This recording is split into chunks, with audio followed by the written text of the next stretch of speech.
ВМРО ДПМН не се откажува од собирање на потписи за укинување на законот за попис. Правната процедура почнува утре и трае повеќе од 20 дена, пошто собирањето на граѓанските потписи се очекува да почне на почетокот на март. Иако иницијативата може да ја поднесе и само еден пратеник, од партијата ќе собираат 10.000 граѓански потписи, за како што велат да не може власта да го игнорира незадоволството, но и сомнежот дека резултатите од пописот се договорени. Доколку сепак се случи тоа, предлагаат пописот да се врши исклучиво електронски.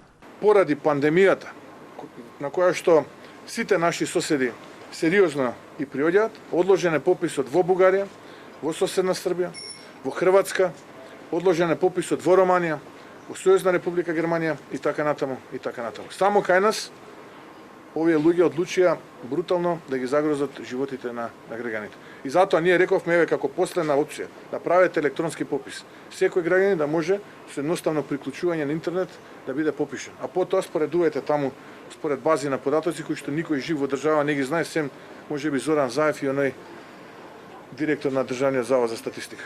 Комбинираниот модел што го нуди власта за нив е хибрид кој исто така ја загрозува безбедноста на граѓаните, затоа што тоа повторно би значило одење на врата од страна на попишувачите и барање на матичен број, но од власта не се откажуваат од идејата. За да ги добиеме сите релевантни податоци, потребен е комбиниран модел на попис, односно преку вкрстување на податоците што ќе се добиваат од електронските прашалници на терен со податоците од базите кои што веќе постојат во државата.